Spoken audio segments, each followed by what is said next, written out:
Hi, everyone. Welcome back to the Change Your Mind podcast. I'm your host, Chris Ashley. We explore personal development, spirituality, and science. And today we're going to really get into the personal development aspect, especially if you're a business owner or an entrepreneur or someone with a side hustle. We're going to talk about money mindset. We're going to talk about what it means to turn that side hustle into a full-time business and how to think like a business owner. So I'm excited. First, a couple quick announcements. If you check out the links in the show notes, you'll find a link to my book, Change Your Mind to Change Your Reality. It's available in paperback, ebook, audiobook, anywhere you purchase your books, Amazon, Barnes & Noble, Walmart, Google, Apple, all the places. Let's see what else.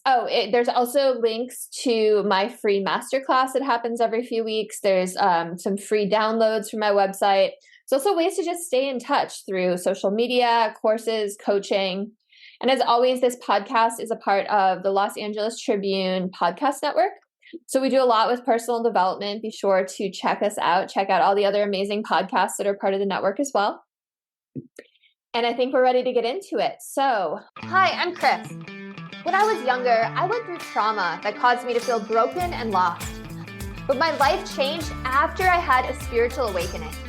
Since then, I've dedicated my life to studying and learning from masters all around the world that have helped me to create a life of fulfillment and abundance beyond my wildest dreams. Now I'm dedicated to sharing everything I've learned so that you don't have to suffer for decades like I did. I've seen people's lives completely transformed, and I share it all right here. With me today, I have Regan Bashara. Regan is a numbers witch and bookkeeper, conjuring empowerment for passionate, heart-opened entrepreneurs in the United States. Regan helps you track and organize your numbers to quickly build wealth while aligning with your principles and ethics. Wealth allows you to take back your financial agency and start living out your big dreams. Regan has a degree in math and physics from Louisiana State University in Shreveport, and almost a decade of experience in public accounting and tax preparation. She is a QuickBooks Online Advanced ProAdvisor and is also certified in their payroll products. She founded her bookkeeping and payroll services firm in May of 2022 after several big life events sparked a desire for more independence and empowerment over her career goals. So welcome, Regan. I'm really happy to have you here today. Thanks so much for having me on. I'm excited to talk about all things business mindset. Yeah, me too. And as someone who uses QuickBooks and like has barely scratched the surface, like I know how to use like the banking and the like overview month to month, and that's about it. QuickBooks is massive. So might hit you up later for some QuickBooks insights. Sure. But first, I like to start all the episodes the same way, and that is by asking my guests to share their origin story. You know, what is it that led you on this path? What made you launch your own business? I think you have an interesting story because you went from employee to entrepreneur yourself. So I'd love for you to share that with our audience. Sure. Yeah, just like you said in the introduction, I have a math and physics degree. I do not have an accounting degree. My accounting experience and myself as a bookkeeper, I am 100% learned on the job, like skills developed in that line of work. When I graduated college in 2014, I was like, yeah, I just like the accounting things. I had interned at a CPA firm during tax season and found it really interesting. So I decided to go into that career field.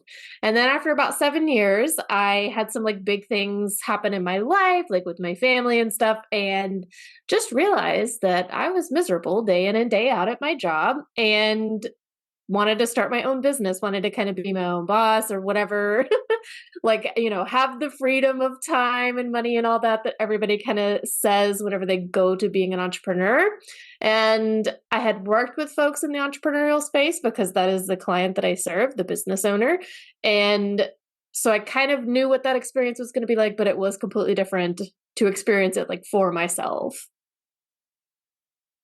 Yeah, totally. Thank you so much for sharing. And yeah, it's totally different when you do it yourself. I'm a business owner myself. I own 2 businesses. My husband has a couple LLCs as well. And it can be really scary taking that plunge, especially if you're leaving a full-time job, right? With Yeah. the paycheck and the benefits and the stability.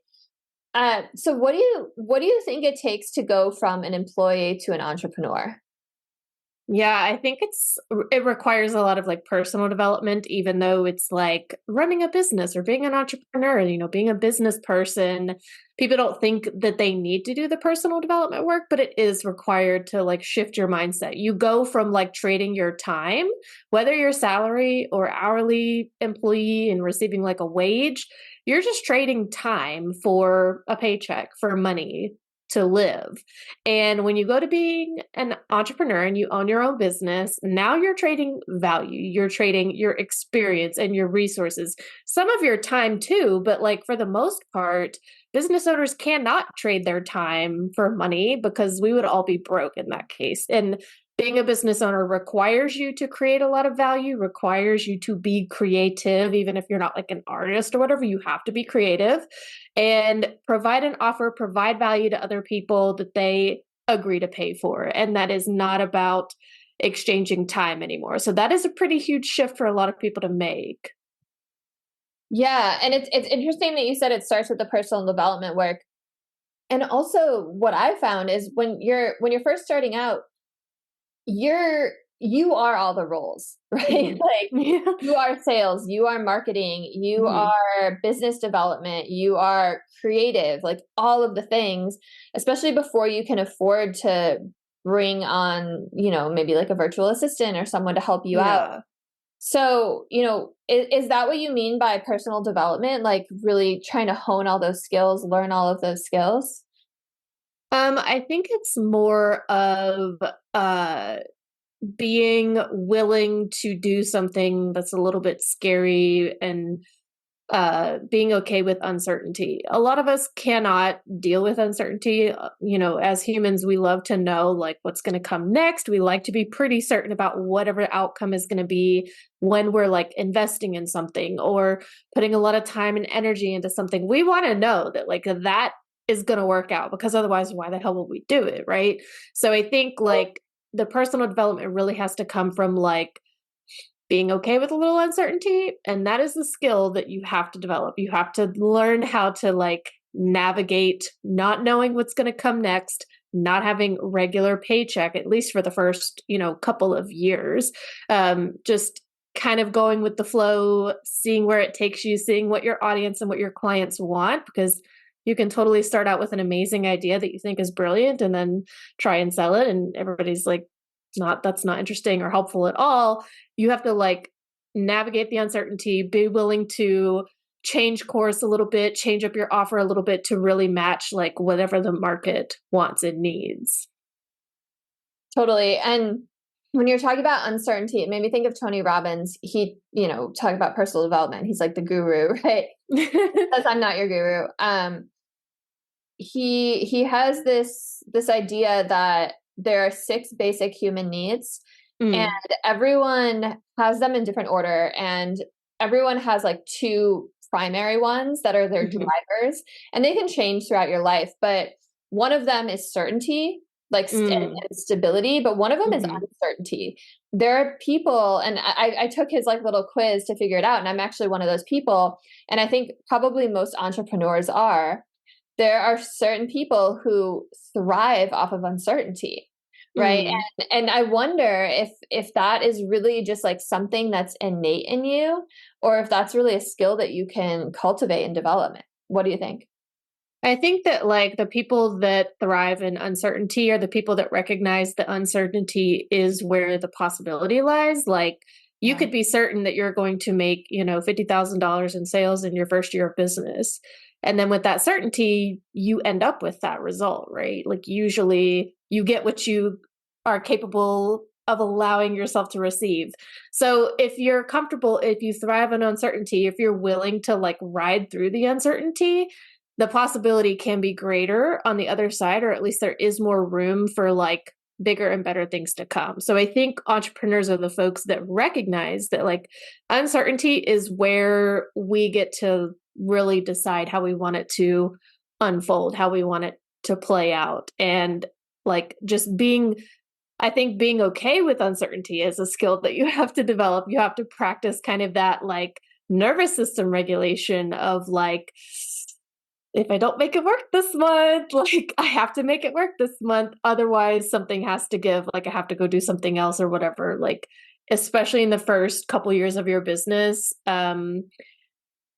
leaning into that and allowing that to be the case is a skill that you have to develop. And I think that does come from that personal development work, which is having the right mindset, having the resources and like the support that you need, calling that in and having that kind of like be what pushes you into the unknown, because in the unknown, it's not necessarily scary. It could be something really amazing and great, right?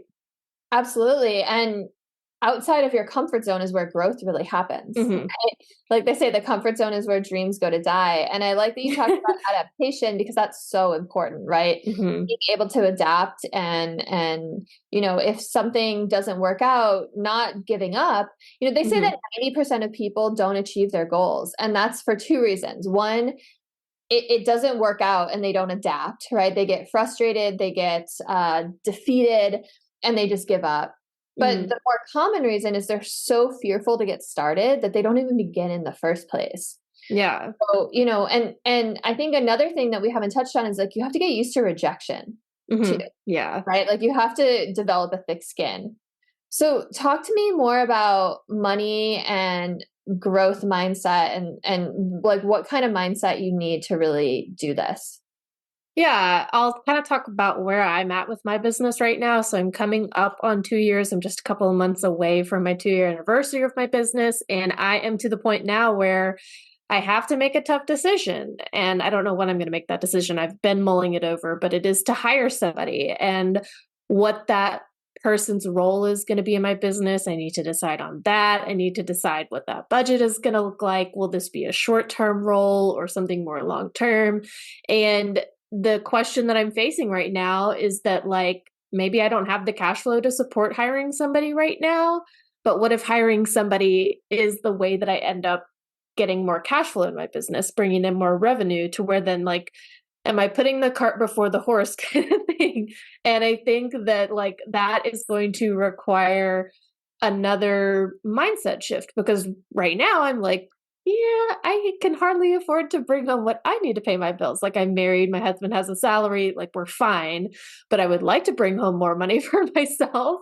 But I'm like, okay, then that means I have to give up something else in order to like hire some assistants for me so that I can free up my time to be more creative and be the business owner, be the entrepreneur and the one with the vision for the business. So like that is kind of where I'm at with my business right now.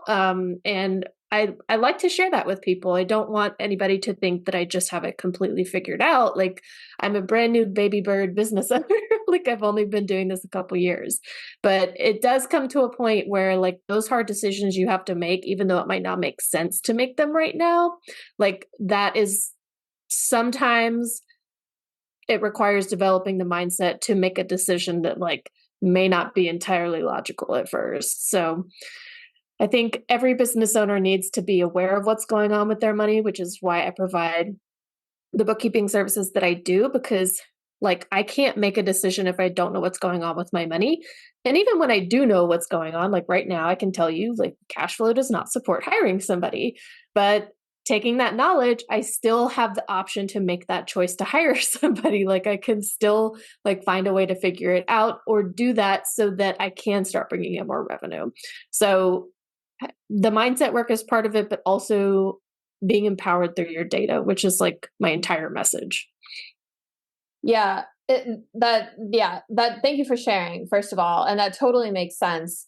And I've gotten to similar points with my businesses, but I ended up hiring a VA, which was like the best decision I ever made. Yeah. She takes care of like, putting these podcasts up. She does all the graphic design stuff. She does all the social media posting, which is the stuff that I'm not good at.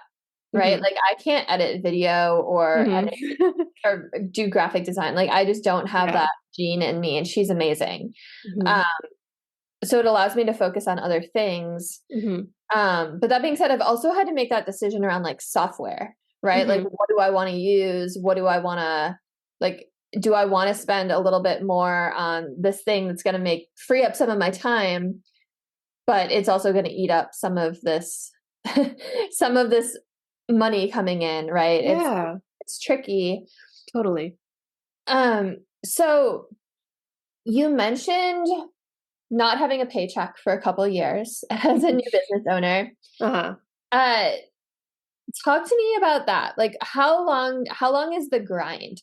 And I know you also told me before that more than half of small businesses fail in the first 5 years. So talk to me about those first 5 years. How long does the grind happen? How long until people typically start turning a profit? What does it take to be the half that succeeds? Yeah, I think that I want to clarify some terms that we're using, because when I say grind, I mean like hustling, like working probably as many hours as you would work in a 9 to 5 day job, or more. Like there are people that have a side hustle that devote even more time to that. The grind is like where you are doing most of the work, where you do not have a workforce or a virtual assistant or that kind of support. And so you're having to do everything. You are literally like grinding things down to like create revenue to reinvest in your business. And I think that happens for most businesses over a period of 3 to 5 years, especially if we're talking about sole proprietors, solo entrepreneurs, single member LLCs, which is what my business is. Like I don't have a partner in my business. I am not incorporated. So when you are just a solopreneur, sole proprietor, single member LLC, you take what's called an owner's draw, which is where you just pull money out of the business. It is not a salary. It is not a paycheck. It is not income to you. Your income is the business's net profit or loss. So revenue minus expenses. That is your income. Whatever you withdraw from the business is equity. So you put equity in by investing funds into the business to get things up and going. Startup expenses and all that costs money. And so that's owner's equity. And so you can withdraw that from the business anytime you want, as long as there's money in the account. When you become an S Corp, that is when you start having to pay yourself an owner's salary, when you're providing ownership services to the business. So most small businesses in their first, I want to say 3 to 5 years, cannot afford to pay themselves or pay their owners a salary, which is like the S Corp owner salary has to be like a big girl salary, a big boy salary, a big person salary. Like you have to pay yourself what you would pay somebody else to work that position in your business. It needs to be based on your level of education and experience. All that being said, small businesses, when they first start out, absolutely cannot afford to pay themselves that kind of a salary unless you have like just oodles of cash to invest in the business startup. Like that's just not how it usually works for a lot of people. A lot of people work by starting to grind it out in the beginning, like creating a product to sell, providing services to people, doing everything to create a cash flow and to create revenue. So I think that's why businesses fail, because in the first, 3 to 5 years or so, you just can't even afford to pay yourself a salary, but you have a life, you have a personal life, you have probably a mortgage, rent, at least, if you're trying to run a family, raise a family, all of these other things in your personal life that require funds, like that has to come from somewhere. And if your business is the only thing that you're doing, you end up pulling cash out of it. There's nothing wrong with that, but I think that like it has to get to the point where within that first 5 year time frame of owning a business, you need to get to a positive cash flow. Like there has to be something that puts you over that tipping point to where you can, cover all the expenses the business needs to pay for, and then bring something home for yourself, for your personal life, to like support your life. So I think that is where the failure comes in. It's just managing to grind it out for so long and you burn out, or it just is not going to tip over that positive cash flow point. Thanks for explaining all of that. And I think the other piece of it is you also want to put money back into your business, right? Like Totally. You don't want to just be taking out. You want to put money into marketing or sales, or whatever it is that you need to help build it, right? Because if you're not putting money back in, like you're not working towards that dream of growing your business. Exactly. So what does it take to succeed? Like what's that magic pill? Like what do you advise people? If you want to succeed, I mean, you just have to kind of decide on that. Like and that could be, well, it should probably be something specific that you say, like success looks like this for me, making this much revenue every year, or growing my workforce, or having this type of client load, or, having this sort of reach in my audience. Whatever you define that success like, set that goal. And then if you haven't gotten there yet, then you just haven't gotten there yet. Like you just keep going, right? If you're committed to that success, if you've decided on that success, if you're like, well, I don't have it yet, it's just like, okay, just keep going. Like, and that sounds kind of simple, but that really is all it takes. Like figuring out a way to make it work, make more money. Like that's what being a business owner is about. Like you are the one that has to figure out how to make it work. Nobody else is going to step in and do that for you. Yeah, and it reminds me of what I teach with my own work is you have to get really clear on your vision. Right? You have to have that North Star. You have to get super specific, and then you can map out the steps that it takes to get there, right? Yeah. And then have this path where you can navigate the gap between where you are now and where you want to go, right? Because you don't know where you want to go, it's pretty hard to get to a place, right? Success, Yeah. you said the word success is so subjective. Mm-hmm. And it kind of sounds like the difference between starting a business and running a business. So can you talk to me about that a little bit? Yeah, starting a business requires a lot of decision making in the beginning. And just to be clear, you are going to make some bad decisions. You're going to make some wrong choices. And that's not a good enough reason to stop. But in the beginning, it does require so much like, well, let's just try this and run with it for a little bit. And if it doesn't give us the results we want, we can just keep going with it to see if it needs a little bit more time, or we abandon it. Like we're done. We're not doing that anymore. It is a lot of decision making. It is a lot of data gathering. Like I said before, you kind of don't know what the market wants or needs until you start offering things and they either buy it or they don't. And so it is a lot of like just getting feedback from folks. Like I've worked in this industry for so long. I still incredibly value the feedback I get from some of my longest standing clients. Like they're like, yeah, actually, I think I want to do this thing now. Like that's new information for me. And I'm just like pulling those little pieces of data in so that the next client that comes along and wants to work with me, I have so much at my disposal. I have so much in my arsenal of like tools and resources to help them make better choices. So in the beginning, it's like you're going to make a lot of decisions. Some of them are going to be bad, and that's okay. And you are just really gathering data like from the start for several years. And you have to kind of be committed to that amount of time of like, I don't know. So we're just like, let me just fill up my bucket with as much data as I can gather. That's so true. And I'm so glad that you shared that. Thank you for sharing because yeah, you might have an idea that you think is great and then you try to test it on the market and it's a total flop.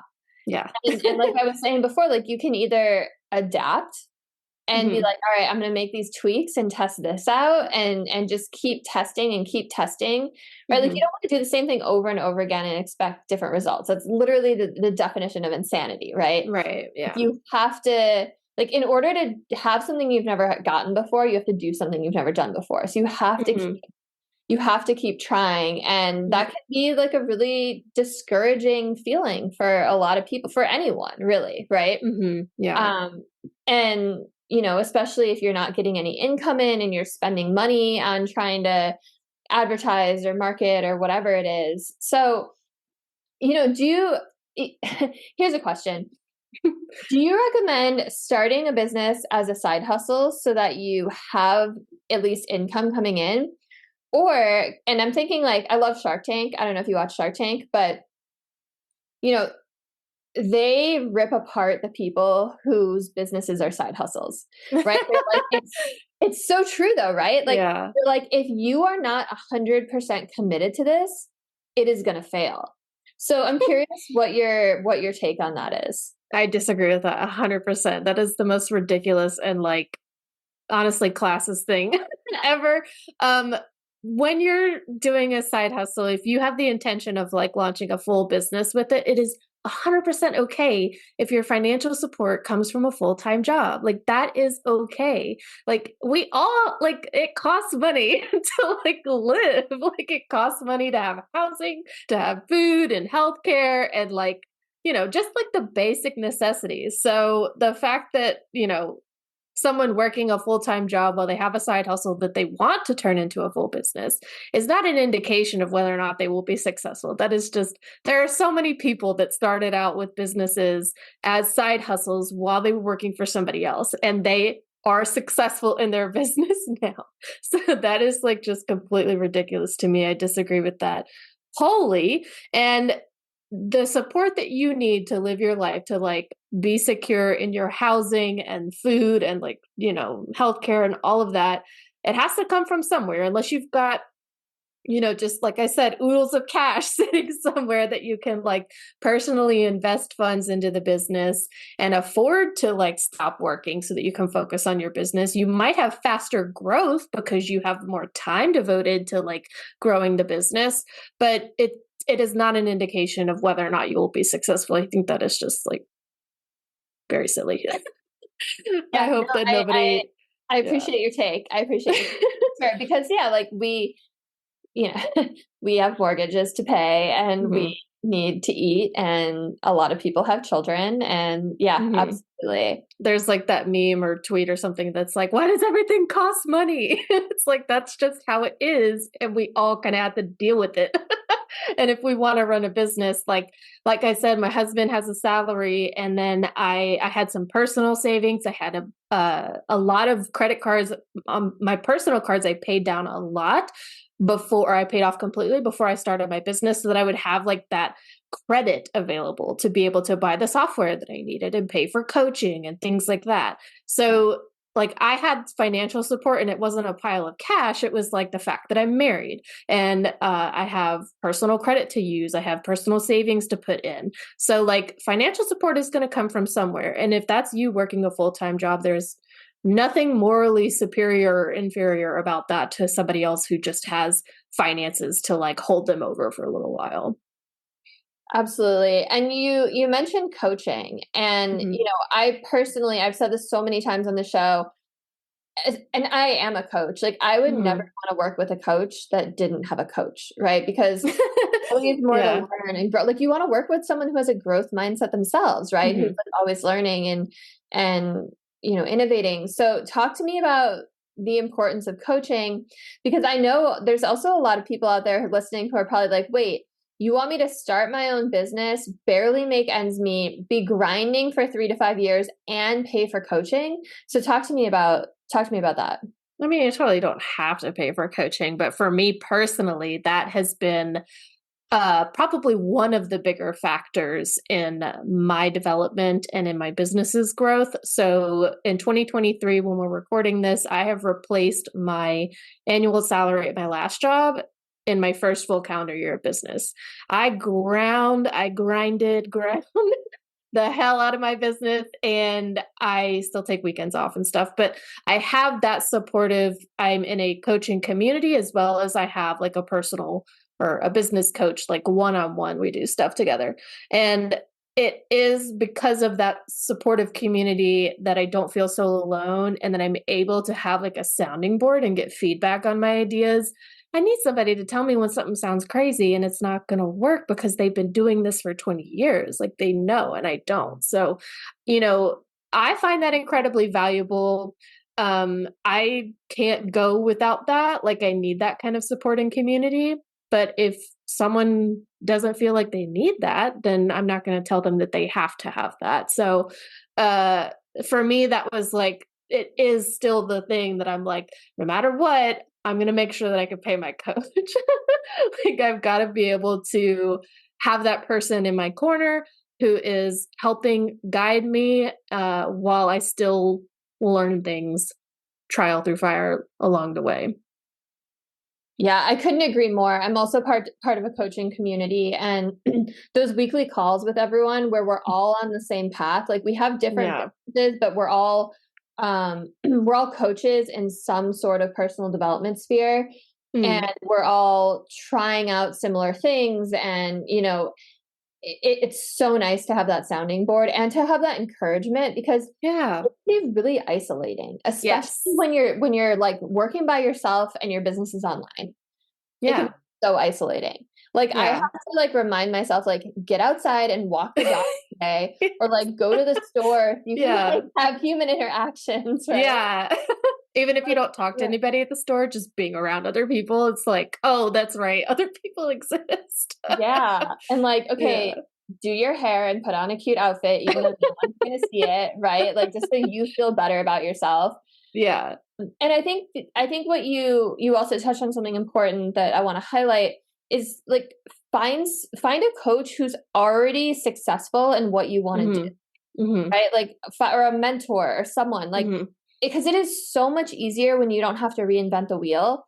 When Yeah. you can be like, here's what worked for me.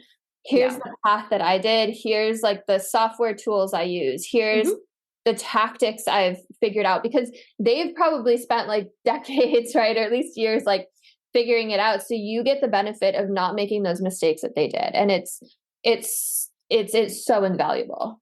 Yeah, I hired a sales coach specifically, not because I felt like I was bad at selling, but there was just that little bit of like, this feels a little bit icky. I don't want to like ask people to hire me. And now I'm like, do you want to hire me?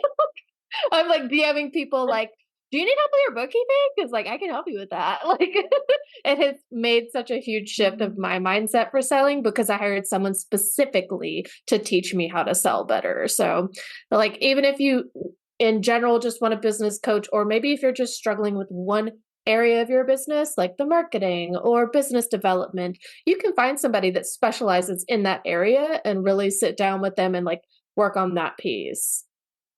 Yeah. And I think what they really do well, what you were kind of saying, is they push you out of your comfort zone. Mm-hmm. Right. Like I do webinars now. I was doing them weekly. It's just with the pregnancy and everything, it's become every couple weeks.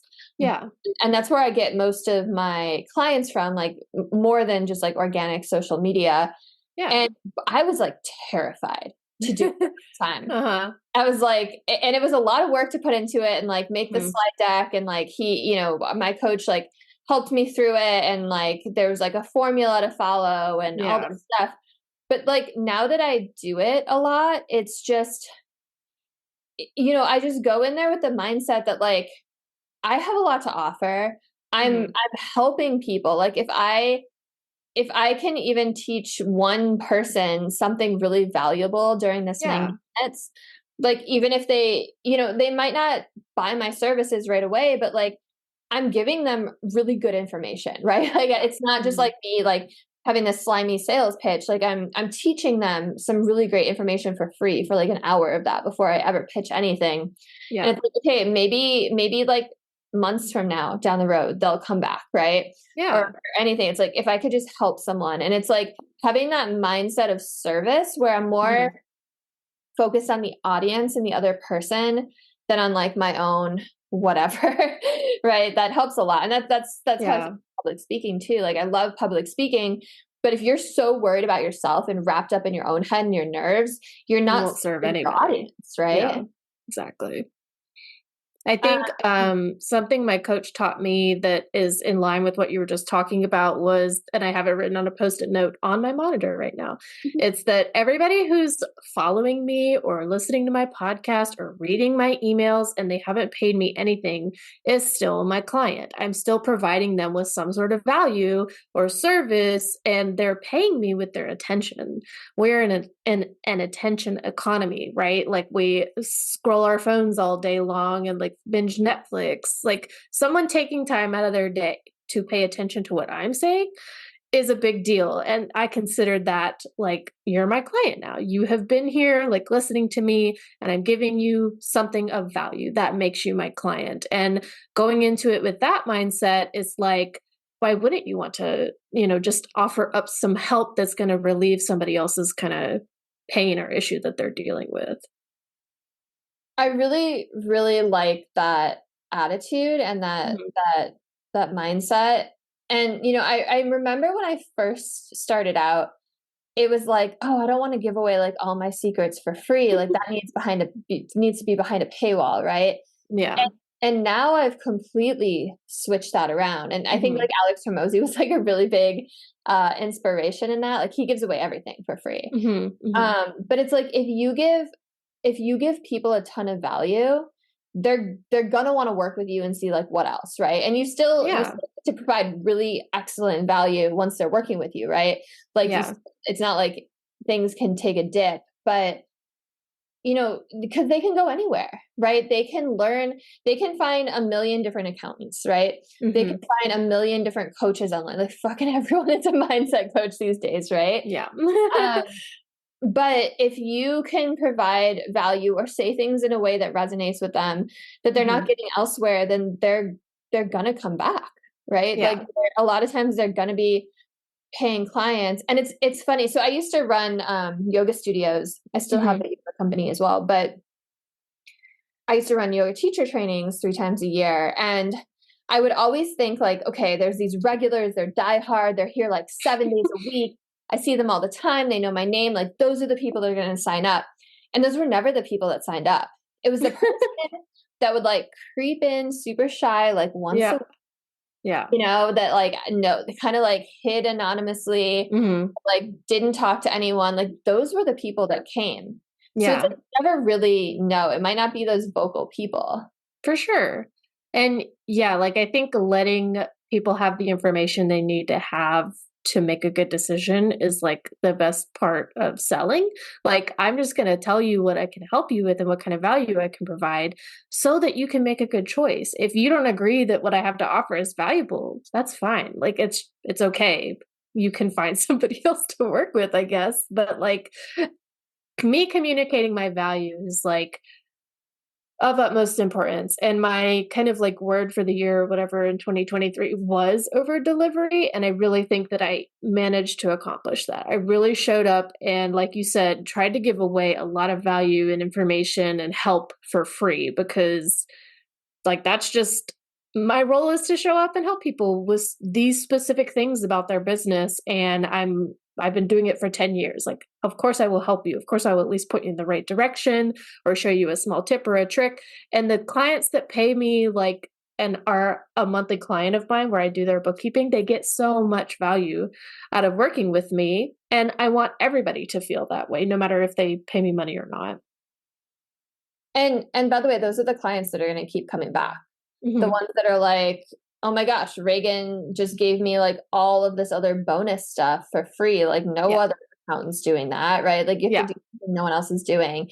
And over delivery is so important.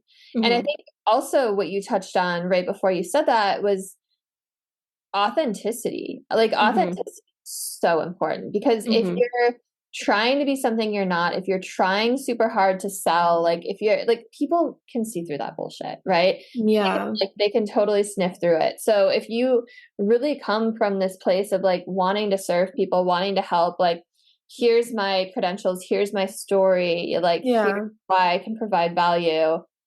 This is how far I'm willing to go for you. Like people feel that. Yeah, I think the best compliment I get, and I was on a consultation this morning with the prospective client, and she told me like what after I kind of like gave the pitch or whatever, she was like, "Yeah, I think what you're doing is like so helpful and amazing, and like your messaging is just has made that so clear that that's what you're about, and so like it really comes through." And I was like, "Oh my gosh," that was like unprompted, and it was so meaningful to me to know that my message is in alignment with like how I show up to like serve my clients too. Like I want that to be very congruent and in line. And it's amazing whenever I get that kind of feedback where somebody's like, you've made it very clear to me like what you stand for, like what you're about. And then you also like followed through on that. So that was like I was like, oh yes. I love when that happens. That's awesome. That's an amazing compliment to get. And Yeah.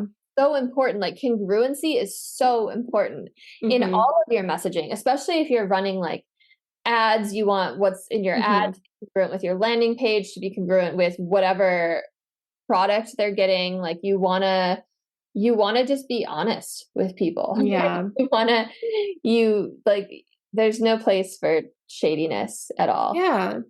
Yeah. And imperfections are like the name of the game too. Even if your ads don't exactly line up with your landing page, like if you are yourself being authentic and honest in your like copy and the way that you show up and actually serve the client once they're in front of you, I think that will come through more than just like having all of the pieces in place absolutely perfectly. Like I feel like all of that is unnecessary, and my time and energy can actually be spent just providing value, you know? Like totally get your get your copy together, but like yeah, if you make it clear to people that you have some sort of value to provide and they're like, "Cool, I'm opting in," and then you show up with that value and then you over deliver and then, you know, you give them an amazing experience and you help them feel a different way. I think that like speaks for itself more than any ads or landing pages could, honestly. Yeah, and I like that you said help them feel a certain way, because that's what we all want in the They're end. Anyway. everybody's We want buying to feel good. Yeah. everybody's buying a feeling. Exactly. Yeah, Yeah. exactly. Mhm. Exactly. So what do you think about creating business plans? Like, do you recommend creating like a 1-year plan, a 5-year plan? Like, what do you do for your business? So I have my little monthly calendar sitting on my desk right here because that's what I've been doing over the past couple days is going through month by month. I put all of my like personal stuff, vacations I want to take, personal days, and then like all of my like work planning things. And I have a launch coming up and made sure to put that on there. And so I was just kind of like layering in what the next year of my business is going to look like.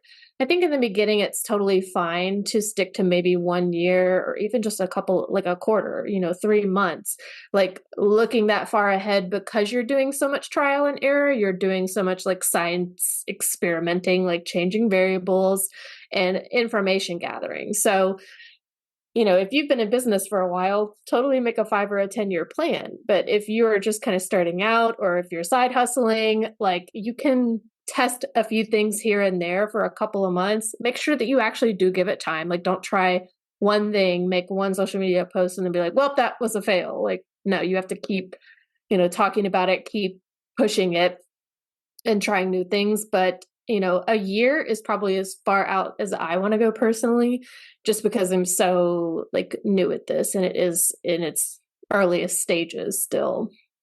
That makes sense a lot, and I appreciate that. And by the way, you can always change your plans too, right? Yeah. Like, uh, Yeah. There are no rules about that. So, yeah. You said something interesting. You said like don't just make one social media post, like keep pushing it. How long do you recommend testing something new for?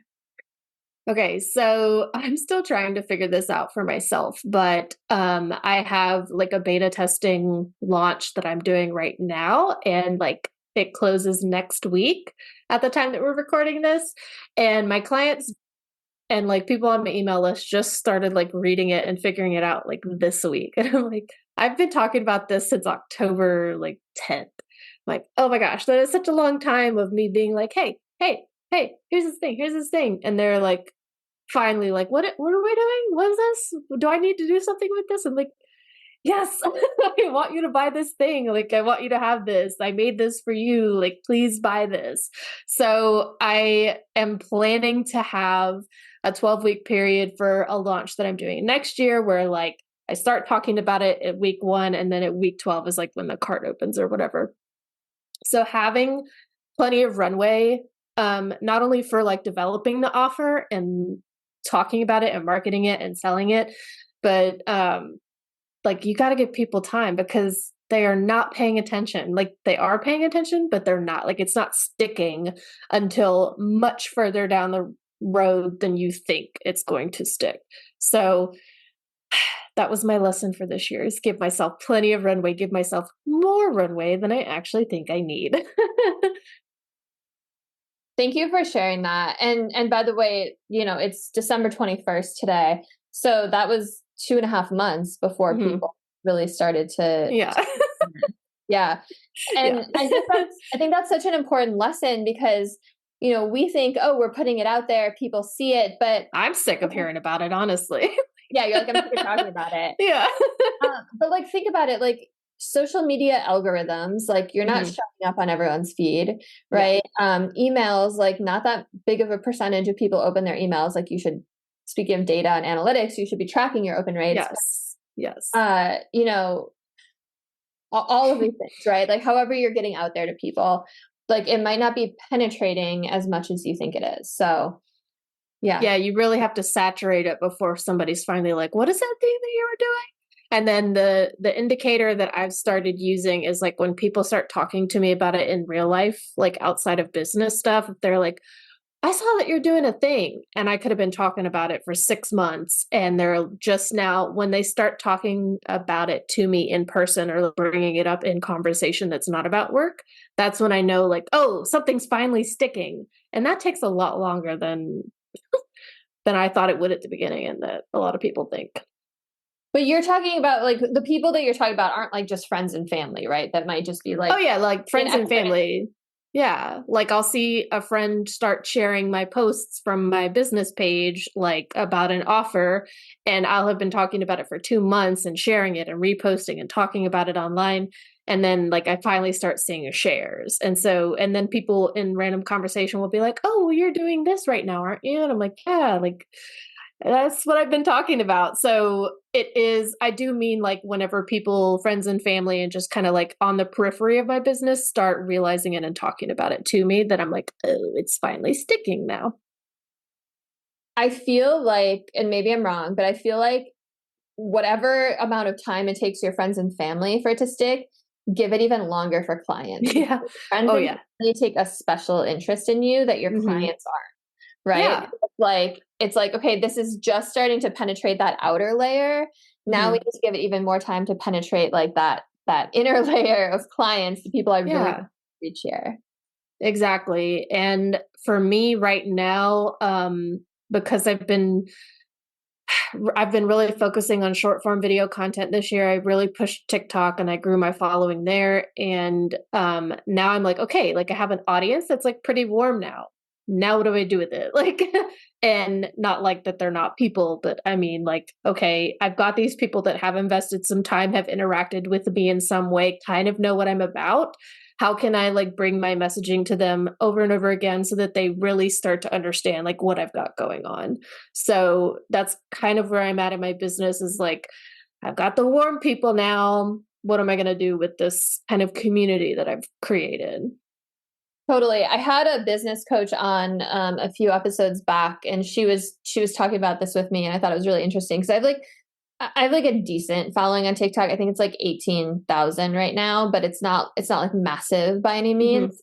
And like even the videos themselves don't get like a ton of views just because of kind of like algorithms. But yeah, you know, like so much of what I do on TikTok is like giving away free advice, free content.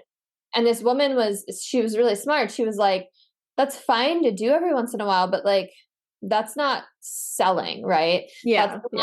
That's not like providing, that's not the right content to get them to then like take that next step. So I've kind of been trying to figure out what that next step is, or what kind of content will get them to be like, oh, I want to sell. And like, you know, some examples she offered were, you know, client success stories or things like that will kind of make them be like, oh, you know, this person helps people and works with them, you know, like, you know, every once in a while I do get those messages like, hey, do you work one-on-one with people? But, you know, see, to me, like that's just marketing. To me, like just sharing my client success stories or like recommendations that they've given about my services is just like, yeah, like this is just all part of my marketing. The selling part comes in when I'm like, buy this thing. I have a thing that can help you with this like issue that I know you're having it. The algorithm put you here. I tell them that all the time. Like the algorithm put you on my page. Here you are. I know what you're dealing with. Here's how I can help you. I need you to click this thing. I need you to DM me or leave a comment or whatever it is. And like asking them to take that action is actually part of the selling. Like saying, I have this value to offer you and I need you to click this thing so that I can help you get some relief. That is like actually, and it works. Like I've had so many people, like the person that I was having a consultation with earlier came to me from TikTok, and I only have 1,800 followers, but like what I mean is that I've got such a saturated, warm group of people that I interact with and that, kind of are like getting to know me to the point where they're like, okay, I will book a consultation. I do want to find out more about how you can help me. But I tell them to do that. Book a consultation, book a training with me. Like those are the phrases that I say over and over again. And it takes a while for it to stick, but they will take the action that you ask them to take. Do you do that just at the end of your videos, or do you do videos that are completely devoted to selling? So I do, this is kind of like the formula. I do like 3 to 5 seconds of like some sort of hook, and I trim it down so that it's like immediately catching somebody's attention. And then I introduce myself, I say what I do, follow me, like this video, whatever. And then I kind of like talk for a little bit. Here's a problem. Here's how I fixed it. Or this is what my client said to me. This was the response that I gave them. And then the end of the video is the call to action, which is usually book a consultation with me if you want to talk about this, if you're having this specific issue. Or the call to action can just be follow me, because like 80% of it is just like, just consent into seeing more of me. Just follow me for, more of this, basically. Yeah. Yeah, that's kind of like the script that I've heard to follow too. Like hook them, teach them something, give them some sort of value, call that. It has really worked for me. Like once I committed to that formula and then also did it every single day, like every day of the week for probably 4 months, I was posting 2 videos a day of that, like every day. So a lot. It's it gets to be a grind in and of itself when you're like, oh my God, what else can I say? Like what else yeah, of value? Like how else can I phrase this thing? Yeah. And sometimes you just repeat yourself over and over again, because 9 times out of 10, they didn't see the first video. The algorithm did not show it to them. And it's okay to repeat yourself. Yeah, totally. Yeah. Absolutely. Awesome. So is there anything else that you feel like would be valuable to listeners about being an entrepreneur, or money mindset, or growth mindset, or anything that we haven't covered today?